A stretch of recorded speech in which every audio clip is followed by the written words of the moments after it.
Hello and welcome to the Carbitrage Podcast, episode 305. I'm Eric Berker, joined as always by my co-host Ryan Sinetsky. Hello. That's me. Welcome back. Hello. I Hello. feel like I put my camera there and I forgot about that, and I look great. I'm glad we got the entire thought process audibly executed. I'm just noticing I should probably turn up the thermostat in here. I don't even know if I've turned on the heat yet this year, but it's a little chippy. Yeah, you should definitely do that. Oops. Oh well. I'm not like dying or anything, but it's definitely a little chilly. All right. Too late. I have something sociable. I think Sociable Cider Works. No, Angry Orchard. Even worse. I have my Taco Bell Pepsi because I got Taco Bell. Very nice. I'm just trying to clear this out, and there's only 2 hams left, and we're going to need those for the next episode. Yes. So, anyway, before we dig into the first topic, I want to briefly direct you guys all to our Patreon page, patreon.com/Carbitrage. On this super cool website, you're going to find 3 open-ended levels of support starting at just 99 cents a month, and that's just for you guys to help us pay hosting costs and the inevitable beer runs. So, patreon.com/Carbitrage. All right. Topic time. I'm going to start with the MotoCompacto. Yay! Because you know how badly I want one. I do, and Scott does too. Yeah, and so Electric said they gave their review to the MotoCompacto, and they said it's really good if you want a motorized briefcase. Speaking of things that are briefcases made into other objects. The most American Japanese thing. Yeah. So if you want a battery-powered suitcase, this is it. They said it's actually a terrible e-bike, which is Why? fair. Because it doesn't go fast enough. Okay. And there's no suspension in it. Oh. And it has one drum brake in the rear, and it's front-wheel drive. Ah. Which I'm fine with all of that. Probably okay. That sounds like not a problem, really. It probably has like the electric brake thing too, like my scooter does. Yeah, and I think what... Plus, have they seen it? It's adorable. Yeah, it's adorable, but... Also, it's only $1,000 new.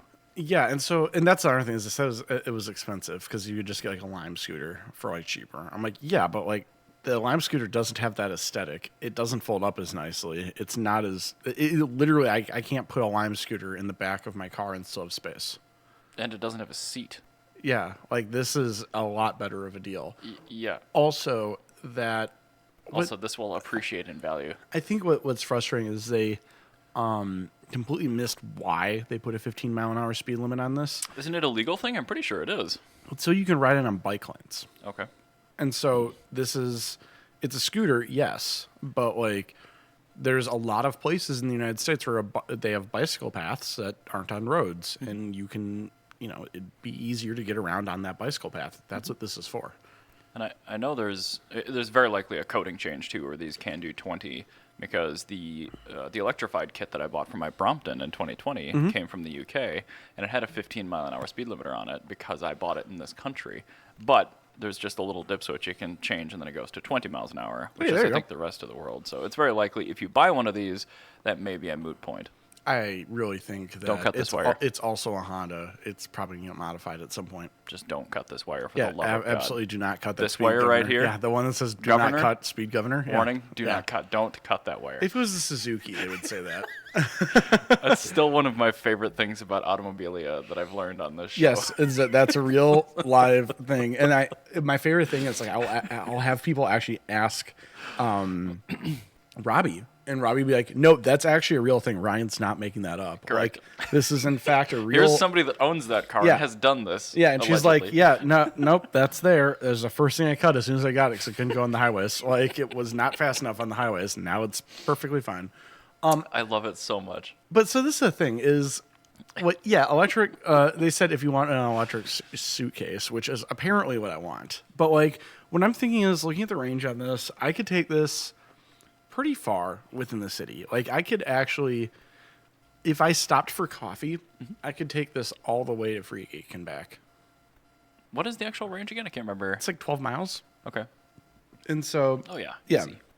I could, if I stopped for coffee at Milkweed, I could go to Free Geek, and then I can get my weird computer parts, and you'd see me with like a Macintosh like strapped to my back on this little... In a Baby Bjorn. Yeah, like a Baby Bjorn on my back while I'm driving this or riding this electric briefcase.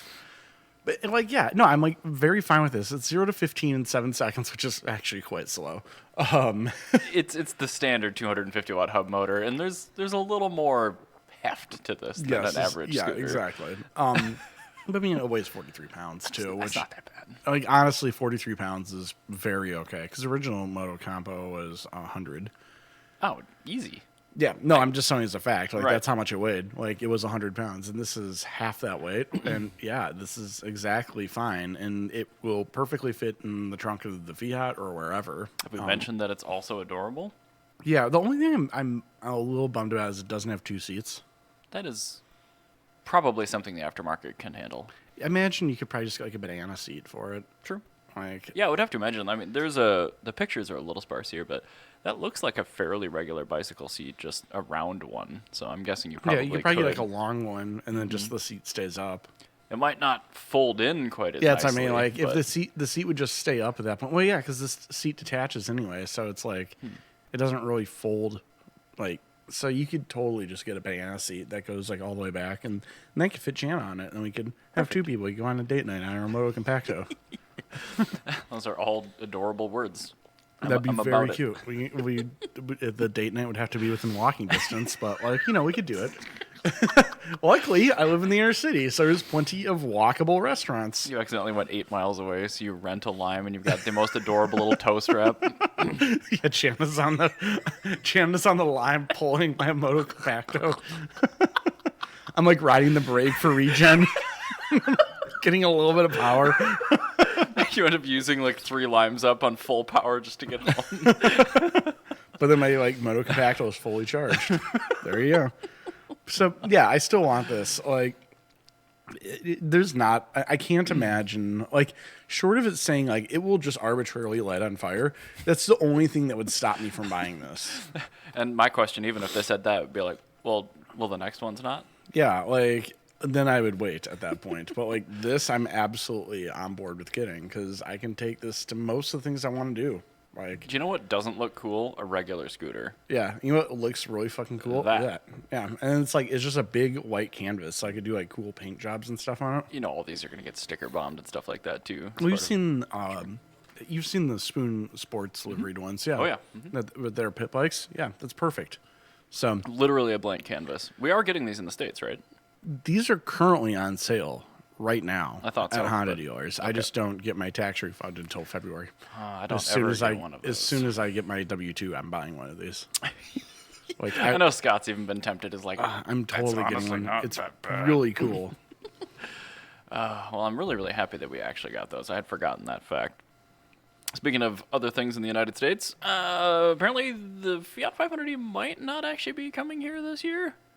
2024, that is. Oh, The okay. reasoning why, although, and let me get into the second part of this a little bit later, the reasoning why is because on average, all of the Fiat dealerships in the United States have sold 1 car apiece in the past month. Oh, Yeah, and obviously you and I are both very well aware of the fact that we are currently in a pretty nasty recession, and nobody has any money, and Yeah. nobody's buying cars. yeah. So Stellantis is basically saying, hey, we're going to push this back a little bit because we don't need to deal with paying for federalizing this if it's not going to sell immediately. Yes, 2 things. First off, NPR is kind of finding like out where this like whole like why our economy is moving forward still. Okay. TLDR, it's boomers still have retirement savings. Oh. And that is the only thing keeping things alive because effectively half of the country is in retirement right now because they're all boomers. And they're all at restaurants. That makes perfect sense. Yeah, and that's exactly what The they're doing. demographic at restaurants has been much older. Yeah, that's exactly what it is. Oh, Yeah, boy. It's old people that are just using their savings and totally What happens fucking... when they run out of savings? Oh, then we crash and burn. I But, assume like, that's going to happen soon. when then. they say the American consumer, like with like the Beige Book reports, they don't like specify based off age. Okay. Oh. But there's some other reports that when you put them together, you can tell like, oh, it's definitely just old people using their savings, but everybody else is totally fucked. And so that's kind of what's happening. I'm not. However, and Yes. it's not all grim news. Okay, good. Before we discuss on this, the same day that was issued, we also got a pretty official price for the Fiat 500 in this country, which is $32,500. So I'm not sure what to believe at this point, but I'm just throwing some caution that So it sounds like it's not coming. next year, but 20 maybe 25. 25. No, that's my guess. So anyway, what were you saying? Sorry. Oh, I was gonna say like Fiat, like needs this because, as you said, they sold one car per dealership, and it was a 500X. 500X, which is a 12-year-old crossover that's still somehow sold unchanged. Yep. Like if you were nostalgic for... Oh, no. They changed the engine very minimally and nothing else 2 years ago. Yeah, so if you're really nostalgic for the Great Recession, you can buy a car from the Great Recession. And if you're really nostalgic for the 2008 housing bubble, you can get yourself a BMW X6. Yeah, like what the hell? Like, so, like this is what's wild to me. Gia, the girl that Jan nannies, we occasionally bring to car shows. I've met her. She was born the year the 500X went on sale. Oh my god. That car is literally as old as she is, and like she's a teenager. Yeah, you can have a conversation with her. Yeah, she's a teenager. I can take her out to car shows. She's got like opinions on things. She's really fun to talk to. She's great. Like, we need some new product, Fiat. That's why you're not Fiat, selling you cars. need to do something. It's not because people don't want it. It's like, yes, we want it. We just don't want to spend full price on a car that was sold where I can find the car rusted out in my neighborhood. I was going to say, when your new ones are exactly the same as the used ones, which are 1/10 the price, that's why you're not getting people in your dealerships. You know, when Volkswagen did the like Beetle and like that was their thing. First off, the Beetle is like super cheap. You know, 500X is not super cheap. Right. It's an inexpensive car, but it's not super cheap. Yeah. A. B. They also made changes over the years. Like so all right, it's a 12-year difference. So in let's say 1970, if you were looking at a Beetle, the equivalent would be a 58 Beetle. Well, in 58 you had wide 5 lug pattern, you had drum brakes, you had a 1100, no, I think you might have had 1200 cc engine. It was like a single port like cylinder head that goes to both cylinders on each side. Carburetor this size. With like one picked, I think 26 even. I don't even think it was a 32. Like it was like a really tiny itty bitty carburetor, and it made like literally 30 horsepower. That's actually impressive. Like it might even have been less. It might have been 26. But like, Oh boy. in 1970, the Beetle had a 1600 cc with a dual port cylinder head, and it had, again, 4-wheel drums, but it had a modern lug pattern with modern drums and upgraded suspension. They did a ton of changes throughout the car. Yeah. Almost like Subaru levels of Yes. changing stuff while they make it. Yeah, so, beyond that, actually, like, Subaru is almost a Volkswagen level.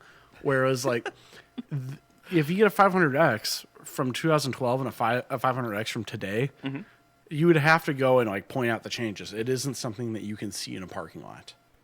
And whereas like a 50s Beetle versus a 70s Beetle, you can see that walking past it. You go, yeah, these giant taillights are clearly from the 70s. Right. And also the fact that the wheels are something I could actually go get. Yeah, they're like a Means it's normal probably from wheel. this I decade. don't have to get wheels for like a Porsche 356. It's not an auto car truck tour wheel adapted for use on a street car? No. Constructor. To be that's what it fair, was. the correct wheels for all Volkswagens and Porsches are wide 5. They do actually look pretty good. They when look they're- really cool. when they're well taken care of. But you look at pictures of like the streets in the 1960s, and you see like a nasty winter-driven Beetle. I'm totally. Wide I fives. will take a wide 5 over the tiny 4. Yeah. Okay. I don't want that. Well, because that's the thing is the tiny the tiny PCD steel wheels. Yeah. Did not age very well at all. True. And they got extra shitty because they would style them, and so just like more places for them to rust. Ooh, nice. And we know Volkswagen does really well with that. Yeah, great. So they look like extra shitty. So yeah, no, I'll take a wide 5 any day. At least those ended with that era, so you get. I'm not going to call it even nostalgia. Yeah, but that's like the at thing. least it's a different era, and it's You get- very. It is a nostalgia thing. Like because like when you see like the old school wide 5 ones, so you're like, oh yeah, Cal style like lowered Beetles and stuff like that. But like, yeah, 500X. Nobody's nostalgic for that, dude. Nope. Nobody wants that. Nobody wanted that when it was new. It was the worst Fiat you could buy new in 2013. Yeah, the 500L was at least interesting. The So- 500X was not really. We had a very good conversation at work about how cool a 500L is. And how I said, I kind of feel like I'm missing the boat on a 500L. I feel like I should get one. While there's still nice ones. Yeah, well, there's still nice ones. I'm like, because like I'm pretty sure you can get a manual. Oh yeah, Yeah, oh, you yeah. can get a manual Easily. They're turbo. Like The 500L like trekking and Yeah. I think the trekking trim looks best in my opinion, but get that with the 6-speed and like green. You can like lower it and like put on like a bar like whiz bang things on it. There is actually, fun fact, a 500L rally car. That's kind of cool. It looked very cool. I'm surprised. What series would that have run in? Because the 500L Eastern I think Europe. is okay. Like it was its own thing. Was the 500L sold in Europe? Yeah. Okay, I figured that since they had the Panda, they didn't. If you Google 500L rally car, you'll see it. It'll be the first image that comes up. Oh, that. No, that one. Yeah. That is so good. That actually looks quite good. Let's see your copy image link. Nope. Right click, open image in new tab. Well, it's the same thing. Nope. It is different because the image link will open up the image. Yeah, Ryan, that's very different. But hang on. I just did the same Anyway, thing to show you. so there we go. This is it. It's very good. I do like that. Talk about 5-lug wheels. Beauty. Mm-hmm. That's a large intercooler. I kind of like the 500L because I actually find wheels for it. Like, that's pretty cool. Also, I test drove one right when they came out, and the interior is actually kind of a nice place to be. The visibility is excellent. Oh, really? Yeah. I imagine with the incredible A-pillar, I hated them when they came out, but I will admit that was completely wrong. Well, unfortunately, it's one of those cars that is bad looking, but then grows on you. Oh, yeah, Unlike that the interior G. is fine. Yeah. If you had 500L trekking, Oh, let's go with the red interior. and like a Scott will still send me links to these sometimes, like manual nice trekkings for like $4,500. I'm like, You should really get one. I don't have a need for one. There we go. I love the green too. Yeah, just I'll humor you. There we go.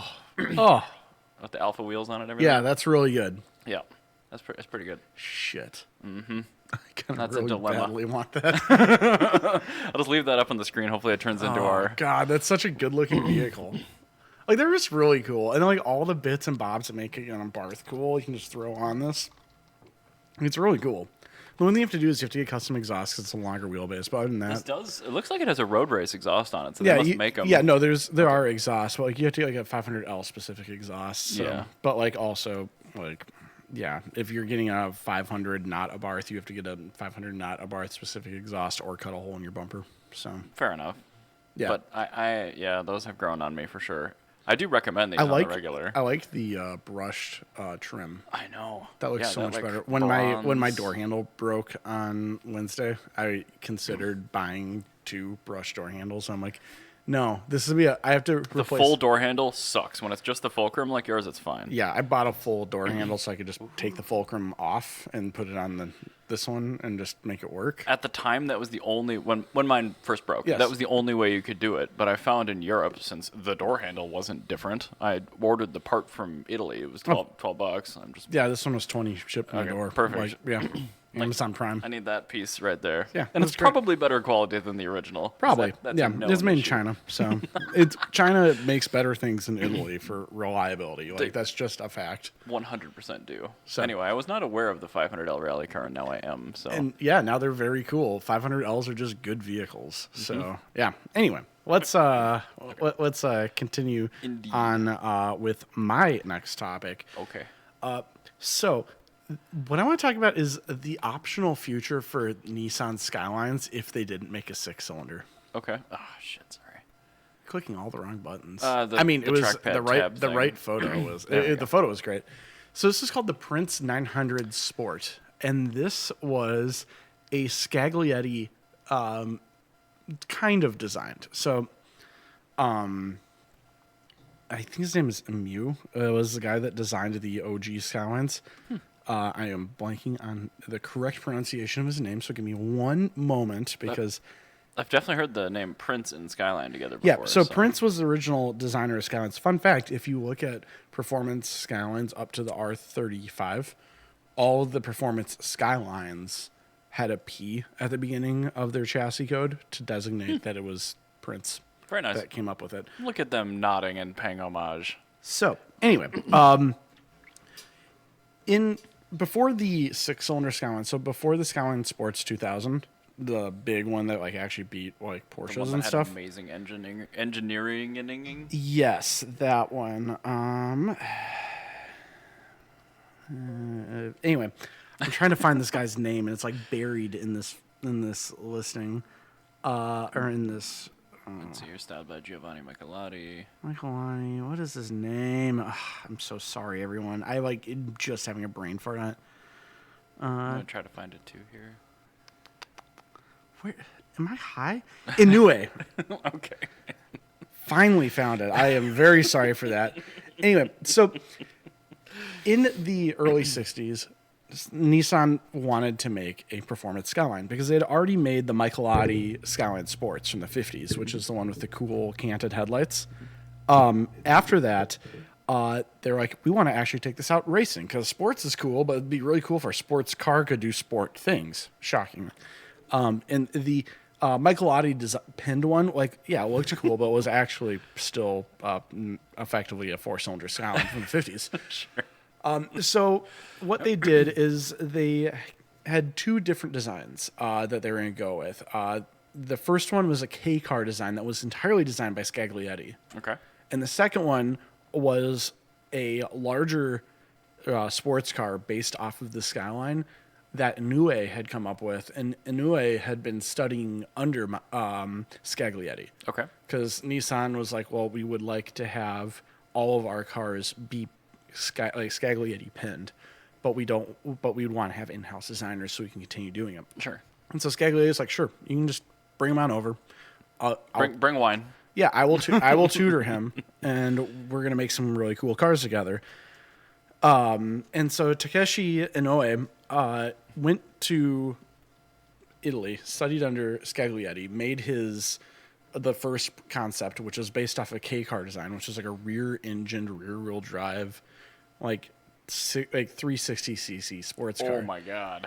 And what's funny about that is he designed it since he was in Italy at the time. All the other K cars had been designed in a bubble. Mm-hmm. Like they were just like, yeah, the Mazda R360 is going to compete against the Subaru 360, which is going to compete against the Mitsubishi Minica. Well, the Nissan car was actually designed to compete against Fiat 500 Abarths and like BMW 700s and Beetles and stuff like that, like those other European small people's cars, DAF Daffodils. Oh my goodness. what an A+ vehicle the DAF Daffodil is. So so the car that Nissan had designed was like really wildly over performing. And to a point like it was like way fast. It was basically designed to compete at low speeds with Porsches. So this is still the 360cc. Yes. Okay. And so Nissan was like, well, this is really cool, but we can't sell the equivalent of a Ferrari to the Republic or to like the general public. Like nobody can afford this car. And so they're like, all right, back to the drawing board. well, this is really cool, but this is entirely unrealistic, which is also a very like Italian thing to happen. Oh my God. Where you're like, yeah, we're gonna make a people's car. Cool. What's gonna be in it? Like a V12. Like, that'd just be like such an Italian. Is that your first step? Well, it's got to be a V12. Well, it's gotta be. Yeah, come on, it's but Italian. People can't afford V12s. Well, they will now. But anyway, so that's as far as they got. Yeah. So they went back to the drawing board and they're like, all right, well, we're now going to take the 4-cylinder Skyline, and because the 4-cylinder Skyline does handle quite well because it had a fairly advanced chassis on it for comfort. And so they're like, all right, well, let's call Scaglione, and we're going to have him pin the car for us entirely. Well, they call him, and he is on holiday. I'm not exaggerating. You're not helping your cause, country. He was on holiday because he's Italian, and of course he's a like Lake Como, and he can't be contacted for work. So like, you have to call us back later, and they're like, well, we don't have time because the Tokyo Motor Show is coming up. We need to do this. So Takeshi Inoue designed this on his own. All right. Because as I said, he had been studying with under Scaglione and had, basically learned all of his tricks. Mm-hmm. and he applied them all on his own. Scaglione comes back, and he's like, hey, I heard that you guys wanted to contact me. Sorry, I was away for a couple of weeks. And they're like, well, we already designed the car, but we want your blessing. And he looks at it, he goes, yeah, you nailed it. This is exactly what I would have designed. This is absolutely perfect in every way. This is great. And so, yeah, this is what they designed. You can go up to the top again. It is absolutely a beautiful car. That is gorgeous. The shape is amazing. It's an incredible shape. You can see that it's still based off the Michelotti Skyline Sports, where it's like the same size and everything. But, yeah, it's a front engine, 4-cylinder manual, a lot lighter and a lot slipperier looking, and it's just gorgeous. Well, so the 11th hour comes, and Nissan goes, actually, plot twist, we need a 6-cylinder. Well, that's not going to fit a 6-cylinder. Dang it. So what they did is they took their normal Skyline, they cut the front end off of it, lengthened it 11 inches, and then stuck the 6-cylinder Alfa Gloria into it. They had wasted all of this money designing 2 different sports cars and didn't use any of it. Like, none of it. Absolutely no carryover at all. Totally dead in the water. And they're like, okay. And Takeshi Inoue was like, they're like, yeah, no, you're fine. You're not in trouble or anything. It's just realistically, we weren't going to be able to get the performance we needed out of a 4-cylinder in a reasonable time frame. In the 60s, yeah. Yeah. And, like, they were right, because that blue car ended up beating the Porsche 908. Not the 911, the 908. It says 904. Sorry, the 904. Okay. But if you look at what the Porsche 904 is... I'll click on it. Yeah. Oh, it's a video. Control T, Porsche 904. I'm just going to use this tab that it opens. That's fine. That's the 904. I see. Yeah, that's a big deal car. So, yeah, they were able to actually pass the 904 with... That is clearly a purpose-built race car. Indeed, but I'm guessing that is a 4-cylinder?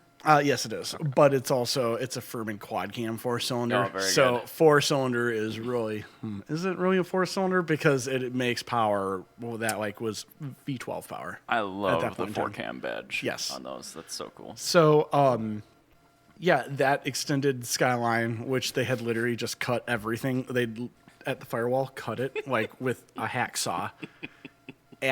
Took another fender, or took another 2 sets of fenders, added inserts, and then put some added steel beams. Yep, added beams on the ladder chassis, and then extended the arm for the steering column. And that's literally how they fit the 6-cylinder in there. Is just cut the front end off and extended it 11 inches, and then welded some things together, and then threw it on the racetrack.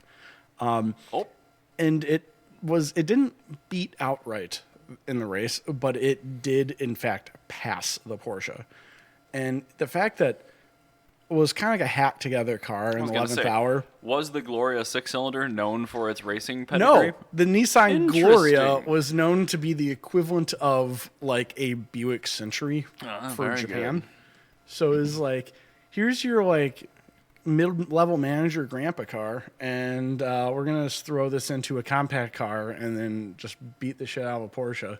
The Porsche won because, obviously, but they were able to still outperform it. And this car, danced circles around this Prince 1900. So, anyway, Prince 1900 concept is put in a museum, right? And it was stored, it was well cared for, goes missing in the 1980s. They have no idea where they put it, disappears. How have you lost a car? I don't know, but it's a thing that happens fairly commonly, believe it or not. I don't like that. Because if they don't have VINs on it, you can't really track them. This is a pre-production car, so it just goes missing. And that's exactly what happened, is it went missing.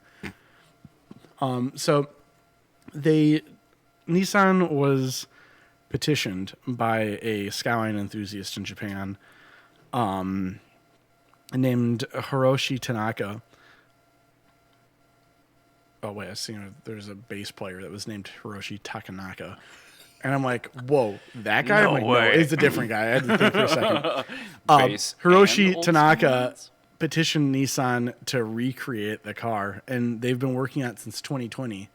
and they finally completed it, and that is it right there. And that's we've talked about this process on this car. yes, before, they've right? done well on different cars because Nissan has a knack for doing this. These Which one days. is the one where they had to like make a new gearbox casting and all? Oh, that that was junk for it? Toyota. Oh, okay. That was Toyota. I gotcha. Yeah, so it was not this one, but Okay. close. Oh, right, with the casting of the suspension. Yeah. Yes, Okay. Yep, but I remember. I'm absolutely for all these Japanese manufacturers like getting back to their roots and like rediscovering what made them cool, because like this sort of stuff where you're like, yeah, we sent our like the guys, the father of the Skyline, out to Italy to learn from like the best of Italy, and then we just kind of threw that design in the trash and just like. After it had the blessing from the Italian. Yeah, dude. like we spent so much money designing 2 whole cars, and we just threw a 6-cylinder into the normal car and called it a day. Like that's just a very, like what? I didn't really think that far ahead. My bad. Yeah, I mean, I agree, and Nissan really could use a cool infusion like Toyota's had with GR for the last decade. I mean, look at what that's done for the company. yeah, absolutely. And like, I think this is good for like the story of the automotive, because it's such a silly story. Like this is like a huge part of the Japanese auto industry. Wasting money? Yes. Well, yeah, actually, there's a reason that like everybody went out like pretty much went into bankruptcy in the 80s I was and gonna 90s. say, they're only just now sort of getting inkling of getting out of their recession that's been active for 30 plus years? Yeah, pretty much. And the Okay. only reason they're getting out is because everybody's dying. Like they just Did their boomers at the restaurants run out of money? No, they just ran out of lifespan because they're all old. Like everybody, they have to have robots take care of people in nursing homes because everybody has to work like 12 hours a day, and so they don't have time to like pop out a kid. So I think things are bad here. Things are much worse in Japan.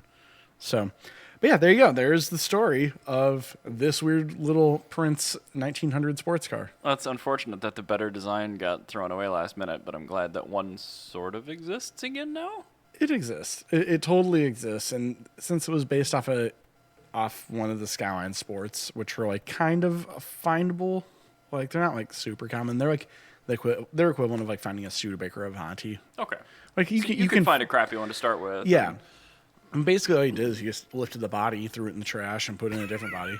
So there you go. I Anyway, was getting a lot of like mental imagery of people crumpling stuff up and throwing it over to their shoulder in that that seems story. to be what happens at Nissan. So Well, don't worry. Tesla's just done that too with the Cybertruck. Okay, yeah. The vehicle they announced on stage with much fanfare 4 years ago for $40,000 is now more than double that. Smaller, not based on its own unique chassis, has steer-by-wire, and it just they threw away the original design that was actually sort of charismatic. So anyway, these are running around now in pre-production mule form in this state. yeah, I've seen photos of them. They're not good. No, they're not good looking, but they're getting a lot of press because the embargo lifted, I think, 2 days ago finally on people's reviews for these things. But we've talked about the Cybertruck a few times on this show, but the whole deal was the one that was on stage Yeah. was too large to be made. Yeah. Turned out to be true. The new one is like 10% smaller. Okay. The new one is based pretty much on the Model X. The old one was its own unique thing. Okay. They have done a few new technological improvements and things like that to this car, but the one that really stood out to me after watching Camisa's piece on it is it's the first production vehicle, car or truck, to have steer-by-wire. So there's no physical linkage at all between the steering wheel and the front axle. And they're accomplishing that with redundant servos, redundant potentiometers, redundant 48-volt electrical systems, but I still don't like that. And all along the way, the piece that people actually care about is they quoted a 500-mile range 4 years ago. The best one will do an EPA 340, and they quoted a $40,000 price, and the one people are going to buy starts at $80,000. Oh So my god. this is just such a huge swing and a miss. Like I don't know why people are glossing over these facts when they're reviewing the Cybertruck, because this is such a huge departure from the thing that people care about. From what I've heard, what people have been bringing up is the horrible quality control. Oh, this is going to be early Model S and Model 3 all over again. I don't think Tesla has enough money to afford that. Also, there's no way this is going to pass crash pedestrian safety. Like, Well, it's a truck, so it doesn't matter. in Europe, it does, Yeah, but not here. I suppose. This isn't made for Europe. True. This isn't Well, Eastern Europe. Well, this isn't gonna. Yeah, in Eastern Europe, they don't give a shit. You have to grease the right palms. You can get whatever you want in Eastern Europe. But also, it's monocoque, which makes it not a good truck. It's just not a good truck. No. It kind of sucks. But I mean, so's a Rivian. A Rivian isn't a good truck either. No, but it's a decent car, and that's what everyone uses their pickups for. Is it though?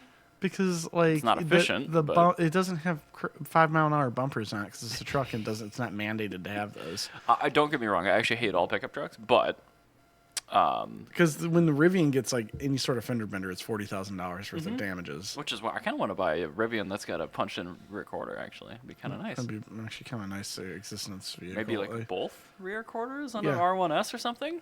Yeah, that actually be a good truck for you. Like that'd be a good truck for your dad. Perfect. We've solved his problem Going inadvertently. back to last episode.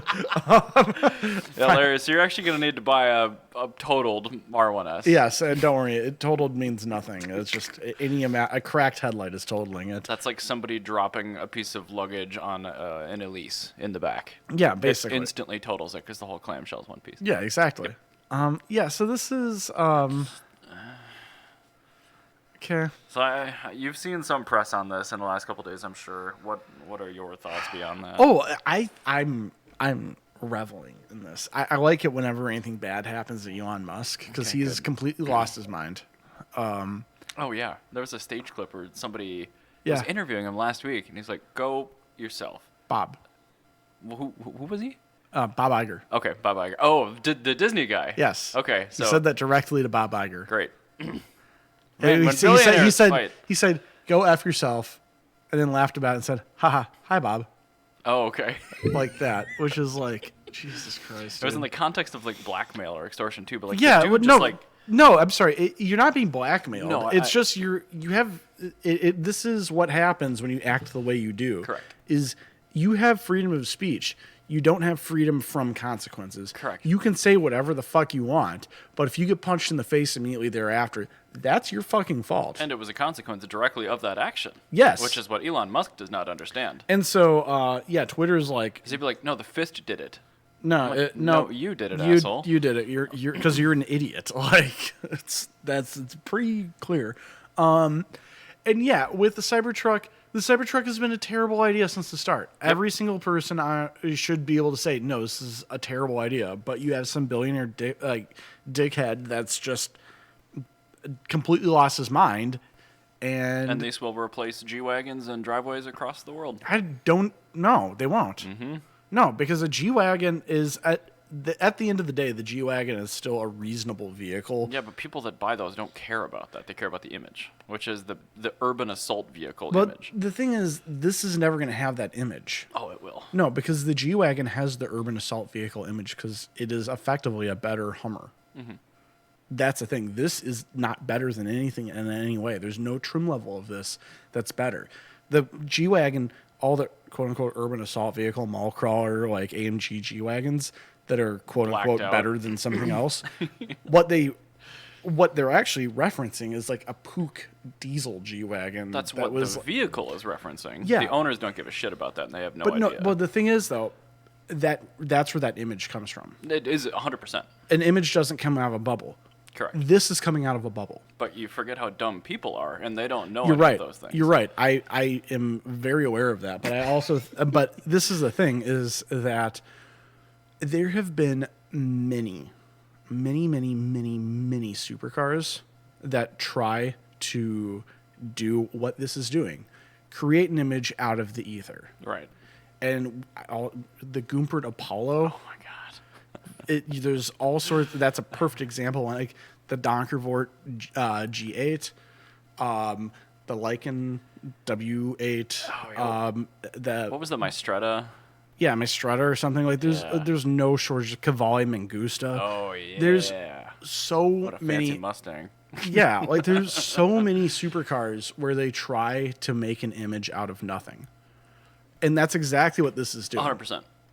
This is an Axiom Megatrek. Oh, my God. Like it is just totally a worthless vehicle, and it has it's trying to create an image, but it's like if Buick decided, hey, we're gonna make a supercar, and they just made basically like a Corvette with a Buick engine or something. I don't know. I'm just trying to throw like something a out there. mid-engined XLR Buick. Yeah. Beauty. A perfect example is the XLR. We're going to make a sporty Cadillac because Cadillac can be sporty. And it's like, no, you have no pedigree. Like, you need to prove this to people. Well, had they done like the later V treatment to the XLR, probably would have been Maybe, okay. but like the North Star it had like less power than the LS1. Yeah, it was worse. Like, It was just worse in every way. And this is worse in every way than a G-Wagon, than any truck, than a Rivian, like than anything. Yeah, like really, and even so, just comparing it to its current competition. yeah, like there's no way on earth that this is ever going to have anything. The thing is with like the Cybertruck is, okay, your image is going to be that you're an Elon Musk nut swinger, which is already not in vogue. And it's getting worse by the day. And basically, if you buy this, you are tethering your image to Elon Musk.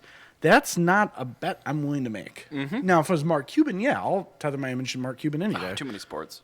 But he's a brilliant guy. He's a really nice, like genuinely the closest thing to a reasonable billionaire. I will agree with you there. Yeah, like that's what I mean. It's like, but the thing is, like, if you buy this, like, you're just saying, it literally just says, I'm an idiot. Mm-hmm.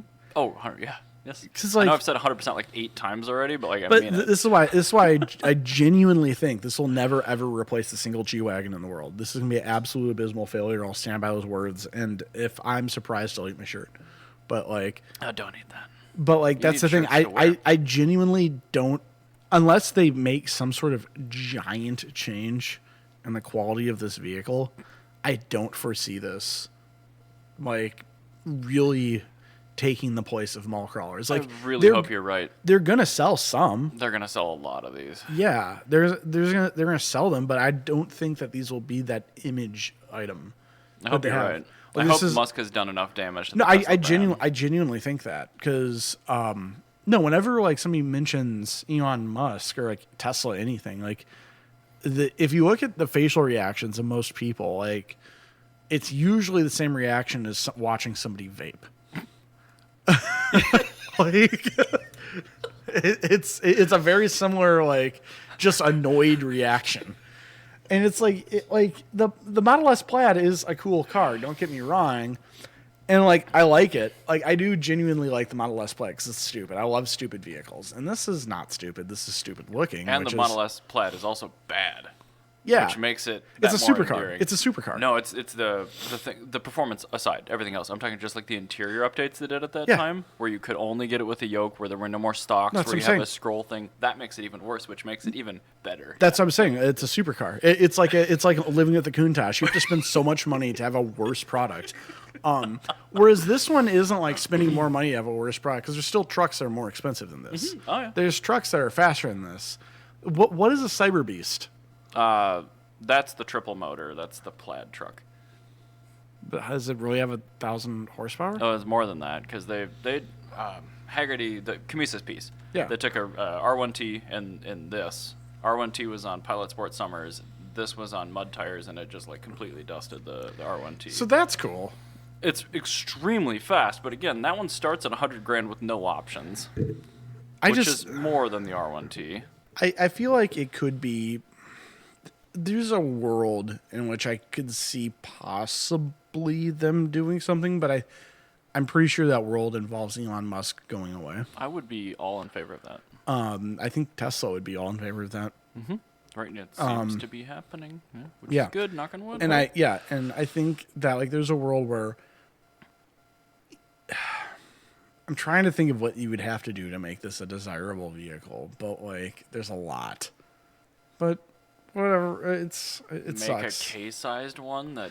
No, like I'm trying to think of like a way to make this have the cachet of a G-Wagon. It just can't be done with that design. I think, the steer-by-wire makes it a little weird. I think, like, if they had, like, a military contract version. Oh, yeah. Okay. Like, if they could actually... One that actually had, like... Okay. Yeah, like, if genuinely, if they got Elon Musk to go the fuck away, like, permanently, and they made, like, the Navy SEAL assault vehicle thing, like, off of this, maybe, possibly... then it would have the cachet of a G-Wagon. Or if you made it into like an off-road ambulance. Again, these are things I don't see this truck being able to do. No. But like that's the level of shit you'd have to do. Because like an 004. LM2. 002, sorry. The LM002 was just that. It was meant to be a Hummer. Camisa compared it to that, too. Yeah, but like the LM002... That was a manual V12 SUV with tires so big you could only order them once every 5 years. It's just... like it was the LM002 was like if they just had the Cyber Beast. Okay, yep. Then you would have the original scale one too. Yes. If it was the original scale and just the Cyber Beast, then it would be on par with the LM002. Which is then you would have a very cool object. And I think that's where people's lust for this came from. But a lot of people haven't seen these in person yet to know that they're not. And that's I haven't seen one in person either. But that's the thing is I also know Tesla. I know this is a company that's never done anything right. They move fast and break things per Elon Musk. Early Model S was pretty good. Yeah. But like... But it was broken a lot. Yeah, that's the thing. It looked cool. I think an early Model S, not a first 2 years of Model S. And wouldn't you know it, the 2014 and 15 appear to be the best years to buy. Yeah, exactly. The longer I own my car, the more shit I figure out from other owners. Like, oh yeah, you're lucky you got one of these years. I'm like, out of morbid curiosity. 10 years ago almost. Please tell me why. They're like, you have one of 2 years where the AC compressor condensation drain doesn't drain straight onto the pyro fuse in the battery pack. Yikes. I'm like, what? Cool. That's a bad design. Apparently, it's very common on the early 2012 and 2013 Model S, where the battery pack no longer works because you run the air conditioning a bunch. Yeah, so things like that. So I don't see it. What do you think the first recall is going to be on this? Boy, probably the steer-by-wire. I think it's steering rack motors. It's going to be a steering rack motor for sure. I'm imagining... Oh, it's this another thing. This is a big old truck, and steer-by-wire I think is going to kill it. Because steer-by-wire will... I already know with Audi's electric power steering that if you bump into a curb, you have to replace the rack. Otherwise, you do not have power steering because it will strip the gears out. And the rack is not... You can't just rebuild the gears. Oh, no. Yeah. No, that's a sealed unit assembly. Yes. Yeah. No, you can't just do that. So it is thousands of dollars if you bump into a curb. Very nice. Yep. I actually watched a person who had like a pretty shit example A6 get their car actually totaled out by effectively understeering into a curb. And like she's like, it was like something that was like, a normal car, it would have been like just replace a corner. Tie rod end and tie rod end, wheel, and then like front bumper, and then like repair the fender, like that sort of. It was a pretty decent hit, but this is on an A6 that was like at that point in time, not quite new, but it was like a very shit version of a current body style. Okay, a not well looked after 4-year-old A6. Yeah, but like 3 even. Okay. But it was like a base model that was like really in just like poor condition and had been driven into the ground like as quickly as possible.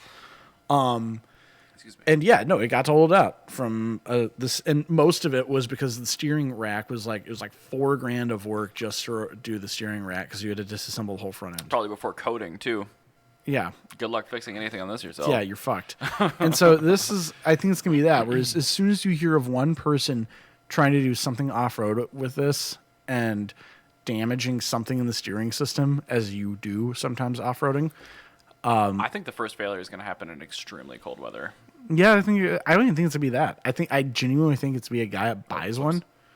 It's got a 7-inch longer than a R1T is too big. I will say it is 60 pounds lighter than an R1T.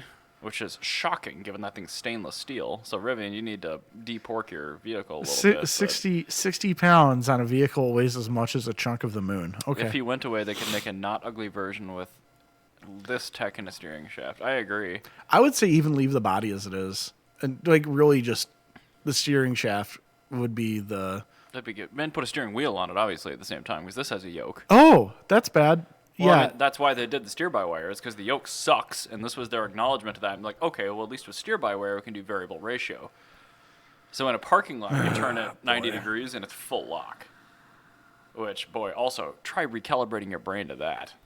That's going to be stupid. Oh, you're going to have a lot of people oversteering into other cars in parking lots with these, too. This is dumb. This is going to force pedestrian crash rate.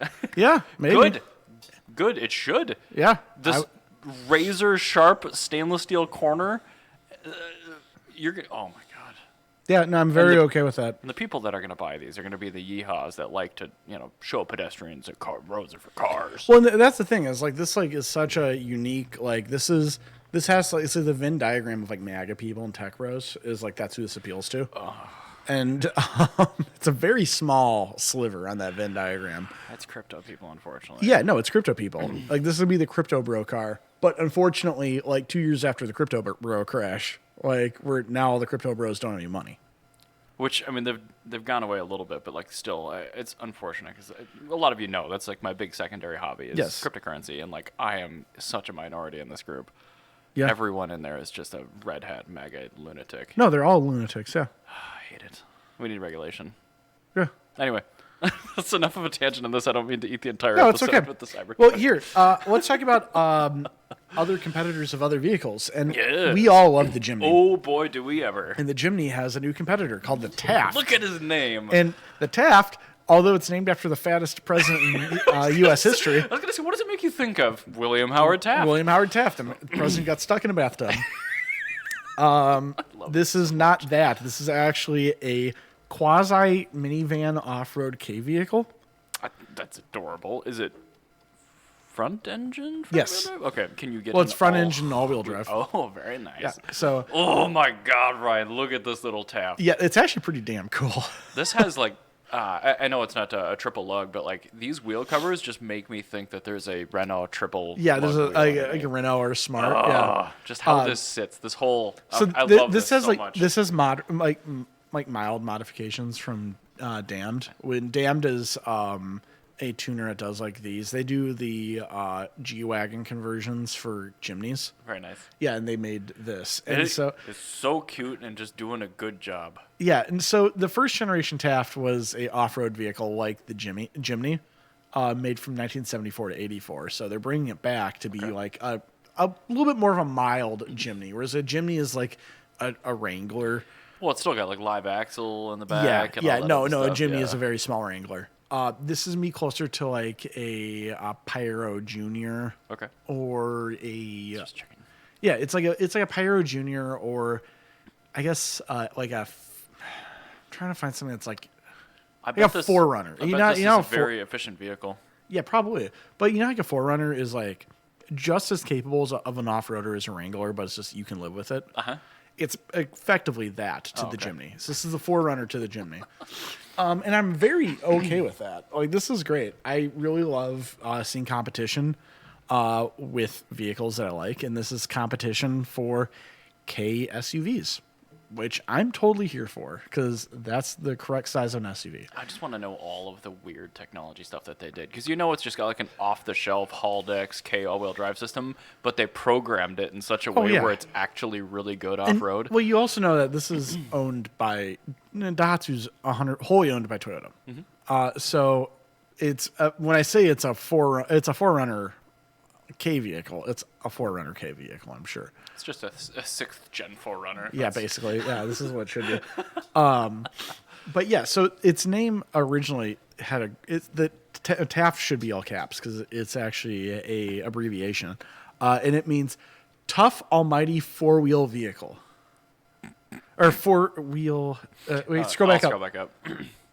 Four-wheel touring vehicle. Oh. TAFT. Tough Almighty Four-Wheel Touring. That's great. That one looks like it fits that name pretty well. This one is just having such a good job. This is the vanilla version. That's like come from the dealer. I like it. Yeah, unmodified, they're great. Look how happy that It's a happy, good vehicle. I'm very okay with that. He's so awake.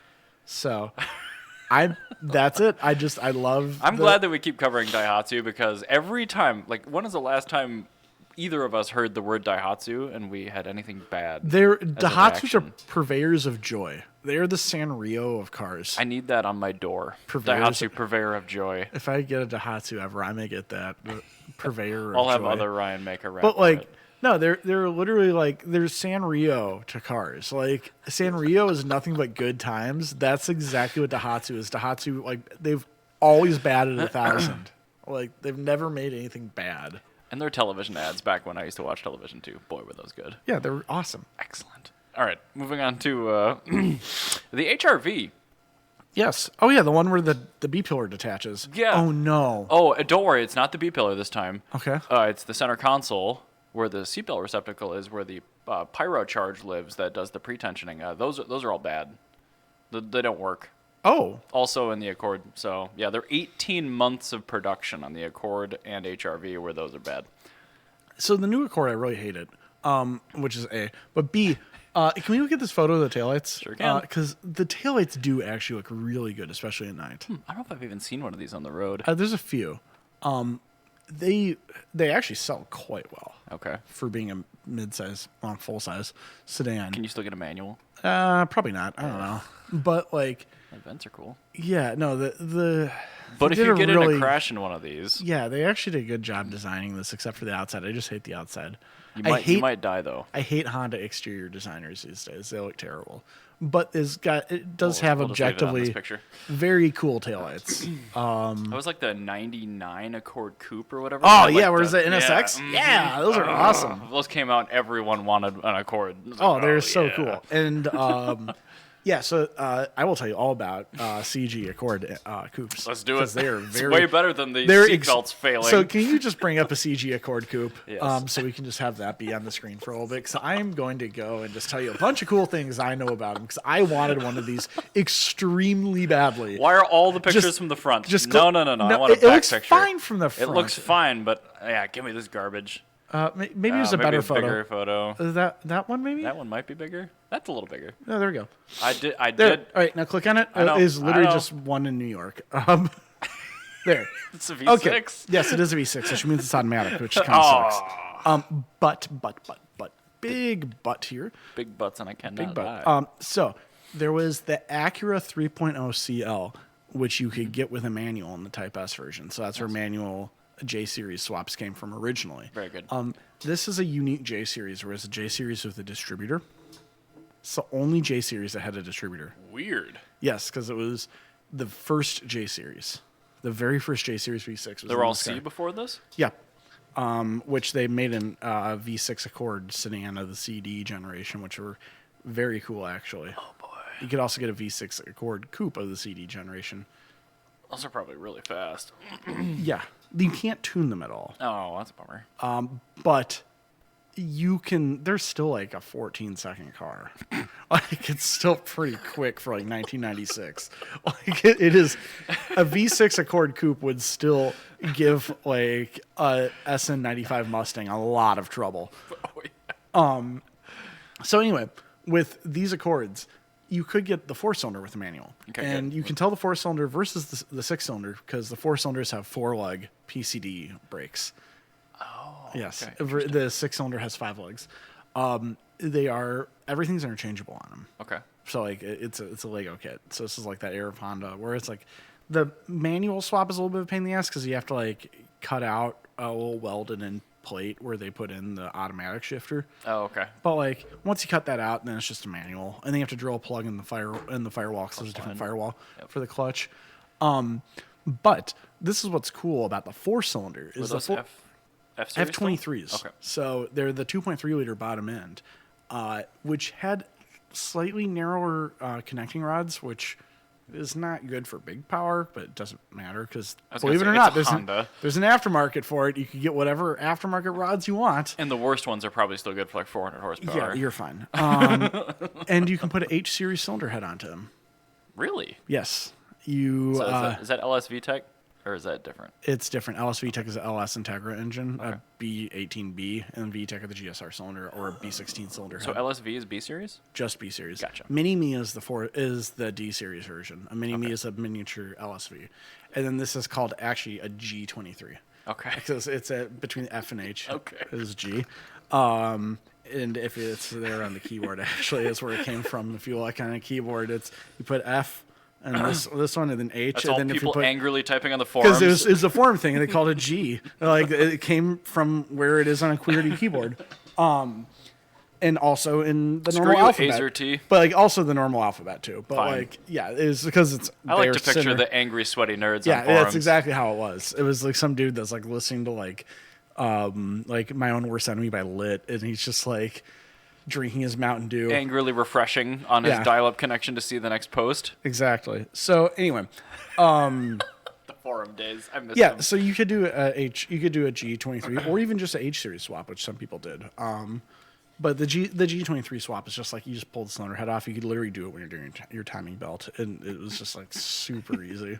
That sounds like the way to go. They made kits to do it because there's like a few little weird things for like because the F series already has VTEC, so it's like you don't have to like run any oil lines or anything. It's just there. Mm-hmm. There were some coolant issues where the G23 would have hot spots in the head.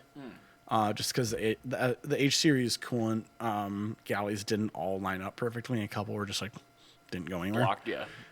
But it was still effective. You could run it. You can make power on it. Like people, I remember seeing people that had like 400 or 500 horsepower on them, like in like 2005, 2006, and that in that little car would be very hilarious to see. Plus, I mean the taillights. Yes, and the very cool taillights. It is just like what a great car. So. Another thing, this is why I like Accord coupes. Accords are the only cars where I will die on the hill that the coupe is actually cooler than the sedan, because they always had the Accord coupe be its own sort of thing. Not quite a Prelude, but like more comfortable than a Prelude. It's kind of like a Honda equivalent of a GT car. I don't get the impression when I look at an Accord coupe and a regular Accord sedan that they're the same car. And that's the thing. They did that for one generation. That was the CB generation. Because the CA and the CA generation, the flip-up headlight generation, they based the sedan off the coupe. Okay.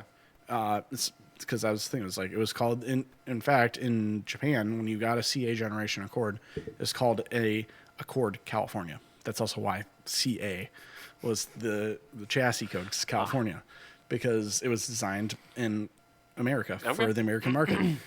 That makes sense.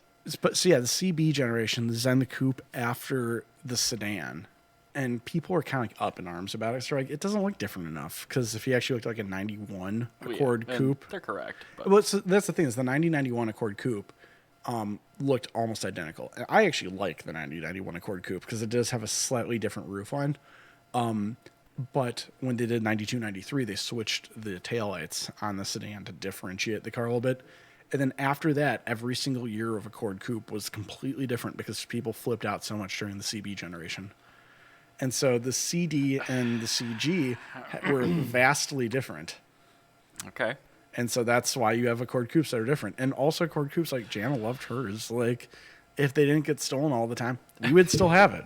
Like, I would have totally replaced. I was like, if that car didn't get replaced or didn't get stolen, and if I lived in a place where theft wasn't a thing for Hondas, I would have absolutely replaced both of the quarter panels and just made that car nice. Like 100%. I would not have owned the Buick, but here I am owning a Buick. That's fine. The Buick but is good, though. These are very, very cool, unique cars. And they are pretty heavy, but weight aside, there's a lot of power to move them, so they're just fine.